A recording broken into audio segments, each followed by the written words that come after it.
And to tell us more about the North Korea-Russia summit, our Unification Ministry correspondent Oh Jung-hee joins us in the studio today. Hi, Jung-hee. Hi, Jiyoon. All right, so first and foremost, what is today's itinerary? Well, we know from Russia's agency that North Korean leader Kim Jong-un and Russian President Vladimir Putin will start meeting from 1 or 2 in Russia, which is the next hour. Right. So we know that they're going to have a one-on-one for almost an hour. But what the local officials say is that it's going to be less than an hour.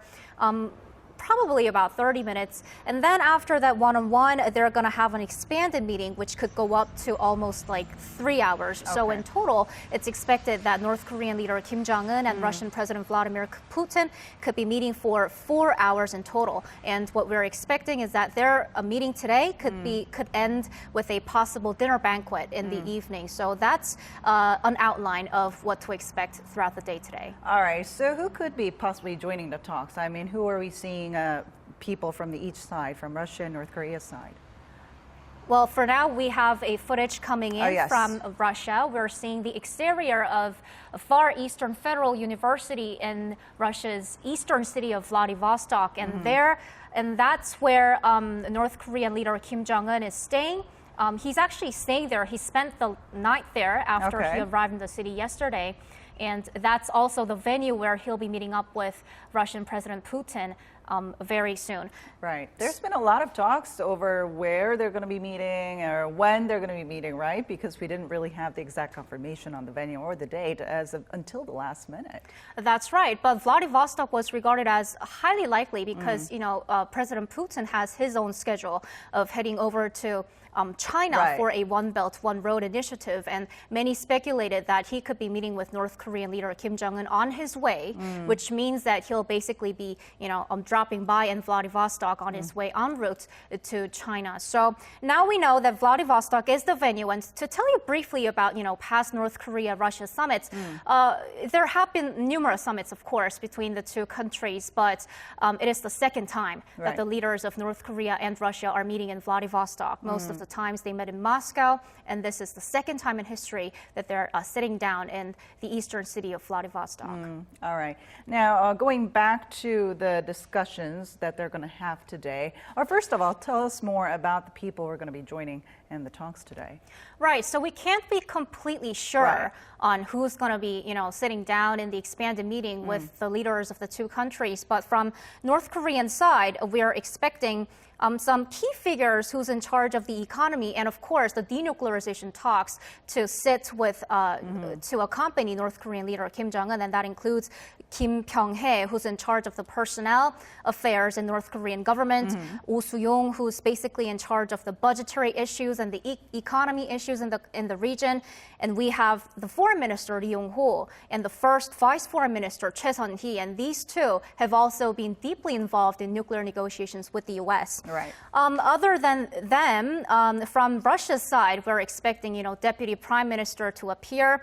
But what we have to notice is that Russia has a lot of figures related to economy issues. For example, it's got like ministers in charge of transport, in charge of energy, who's in charge of the Far East development, who's in charge of the railway affairs. So Russia's delegation is basically very much focused on economic affairs with North Korea, and that's why we have to speculate that nuclear issue is not going to be the only agenda in this summit meeting. Of course, they will have to speak about economy issues. Right. I mean, this especially comes as North Korean leader Kim Jong-un has been focusing a lot on boosting the local economy, right? Aside from nuclear weapons and such, compared to like years before, his talks were mostly considered on or focused on economic, boosting his economy and making better lives for the quality of citizens, I guess. But at the same time, of course, this summit comes after the Hanoi summit broke down back in February, and this is why it's so significant that how will this actually help to bear some fruit in the still stalled denuclearization talks between North Korea and the U.S.? Well, what we know for sure is that Russia has been, explicitly supporting North Korea's own approach to achieving denuclearization. For example, the United States has been insisting that there has to be a one-shot deal. It has to be an all-or-nothing approach, right? But North Korea has been saying that there has to be a multi-stage approach. the whole process has to be split up in stages, and there have to be, rewards to draw out like further denuclearization steps from North Korea. And that approach, Russia supports it. Russia supports that approach. So Russia has a lot of times stressed that there will have to be, some easing of sanctions to see more denuclearization steps from North Korea. So it's pretty sure that the leaders of Moscow and Pyongyang will definitely touch upon this factor of the denuclearization approach. And other than that, we know that Russia is the permanent member of the UN Security Council. So what experts say is that North Korea is going to ask Russia to sort of, try to stand up and set the atmosphere to ease international sanctions on North Korea, because definitely they are taking a toll on the regime. And now, I think what's interesting is that ever since the Hanoi summit broke down, President Moon Jae-in has been, giving his all to play the mediator role again to get the nuclear talks going between the U.S. and North Korea. And what's interesting is that on this same day, when the leaders of North Korea and Russia are meeting, President Moon Jae-in is also set to meet with Russian President Putin's top aide in Seoul today. That's right. So this afternoon, we're expecting the Secretary of the Security Council of Russia, who's called Nikolai Patrushev. He's going to meet with South Korean President Moon Jae-in, and at the same time, his South Korean counterpart, the National Security Advisor, Chung Eui-yong. I mean, the presidential office has not really unveiled the agenda of this meeting that comes at the same time with North Korea-Russia summit. But what we expect is that, of course, it's going to deal with the summit that's happening in Vladivostok at the same time. And what we could also expect is that they could also discuss a possible visit by Russian President Putin to Seoul, because South Korean President Moon has visited Moscow last year. Right. So, and possibly this, it's kind of obvious that Putin will kind of have to visit Korea or meet with President Moon to discuss the outcome of the summit in some way or the other. But what will North Korean leader Kim Jong-un do after his summit with Putin? I mean, what's on the schedule for that? Right. So what we have to remember is that the summit is to wrap up today. It's going to finish today. But and we know that Mr. Putin will be leaving for China for that international conference. But Kim Jong-un will be staying in Vladivostok for one more day, or maybe 2 more days. So we can't be clear. We can't be completely clear on what he's going to do. But we've seen North Korea's advance team, scout the venue in Vladivostok. We saw them, looking around the city.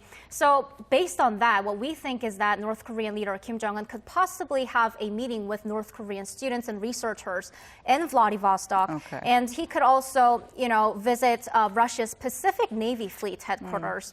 And he could also visit a public aquarium in Vladivostok. And he could also visit some of the factories that make, milk, breads, chocolate.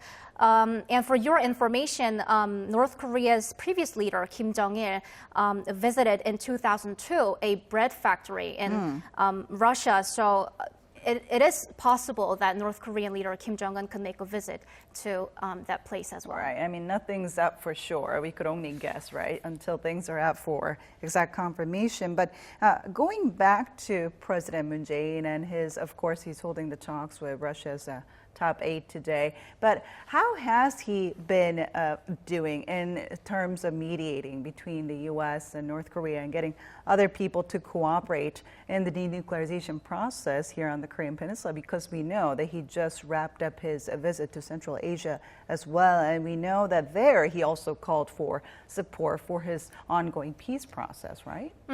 Well, after the Hanoi summit in February ended without an agreement, President Moon Jae-in decided to visit Washington, like right after that summit, to have a talk with, U.S. President Putin. U.S. President Trump, and hear about what happened at the summit in the first place. And President Moon has also suggested the idea of a good enough deal. So it's how there are very wide gaps in views between North Korea and the United States, and President Moon has suggested that that gap has to be narrowed down in some way to reach a deal that's good enough. It doesn't have to be an excellent deal. It doesn't have to be an all or nothing deal. So he's been saying that. And then right now, President Moon has floated the idea of having another inter-Korean summit with Kim Jong-un. Right. And what we've heard from the top office is that there is a message that President Moon can deliver to North Korean leader Kim Jong-un because he's heard something from U.S. President Trump, right? Okay. So somehow President Moon has something to hand over to Kim Jong-un, and possibly that could help in narrowing the gaps in views between the two countries. But right now, actually, I should have to say that everything is stalled, especially in terms of inter-Korean cooperation. And, you know, Washington and Pyongyang have not changed their stances yet that we could, you know, see directly. So we'll have to see a little bit more on that. All right, and definitely keep our eyes on what comes out of today's summit between Russian President and North Korean leader Kim Jong-un. Now, going back to Kim Jong-un's comments yesterday, he spoke with Russian officials and even spoke to a Russian channel, we heard. I mean, what did he say there? That's right. Well, he spoke 2 times. Actually, on his way to Vladivostok, he stopped by at the city of Hasan. And he spoke with the Russian top officials there who came out to welcome him, right? And he said, oh, well, I finally got to step on Russian soil. I'm very happy to do that. And he also mentioned North Korea's previous leader, Kim Jong-il. He said that Kim Jong-il had very much, you know, positive feelings towards Russia. And he said that it's been 7 years since he's been ruling, you know, North Korea. So he finally, you know, got to step on Russian soil. And regarding what he spoke to the Russian agency, we have a soundbite, right. And we Let's will take be a able to listen to hear that. that. Yes. I hope this visit will be successful and useful, and that President Putin and I can discuss on the specific issues that need resolution on the Korean Peninsula, as well as the development of our bilateral relations. 해나가는 데서 매우 유익한 그런 대화를 나눌 수 있는 계기가 될 거라고 믿습니다. So that's what we heard from North Korean leader Kim Jong-un. He obviously wanted to highlight the tight relations between Russia and North Korea, and he expected that there could be some meaningful dialogue to control, you know, the regional situation, and that, of course, would definitely include the nuclear negotiations and possible economic cooperation between the two sides. All right. And it's also interesting that he seems more comfortable, right, with press coverage and media exposure compared to just even like last year. That's right. It seems like he's, you know, choosing to be more exposed to the outside world. It seems like he's just not trying to portray the regime as it has been, you know, North Korea has been called a reclusive regime until now, but he wants to make it a different state. He wants to make it one of the normal states, and that's why North Korea's local media have been, you know, faster than the past in terms of reporting on the leaders, you know, visits to other countries or the leaders' whereabouts. Now, for how long have this summit been floating around? I mean, have they been preparing for a while now, this Pyongyang-Moscow summit? Right. The idea about North Korea-Russia summit has been floating for about a year. And last year, in late May, Russia's Foreign Minister Lavrov, you know, visited North Korea. He had a meeting with North Korea's Chairman Kim, and he also delivered President Putin's a letter. Okay. And that letter, of course, had the idea of having a summit. But that summit, you know, didn't realize that soon. And in about a month, North Korea's previous ceremonial leader, Kim Yong-nam, visited Russia, delivered Kim Jong-un's letter, and then they exchanged another letter in September. And then, you know, they've been speaking that they're, you know, coordinating on a possible venue, possible timing, all the conditions that need to be met. And then right now, and then like last week in mid-April, the Kremlin officially announced that they are having a summit. So through this summit, I mean, of course, North Korean leader Kim Jong-un is possibly looking to drum up support from Russia as well as China, right? And it's interesting with the timing that Russian president is heading over to China after his summit with Kim Jong-un. So what can we expect in that regards? Well, we know that President Putin will be heading directly over to China for the One Belt, One Road Initiative conference, and possibly they will be having a summit. President Xi Jinping and President Putin. So, you know, as the most representative allies of North Korea, they could be speaking about a multi-phased, you know, approach to achieving denuclearization, possibly setting the atmosphere for easing the sanctions upon North Korea.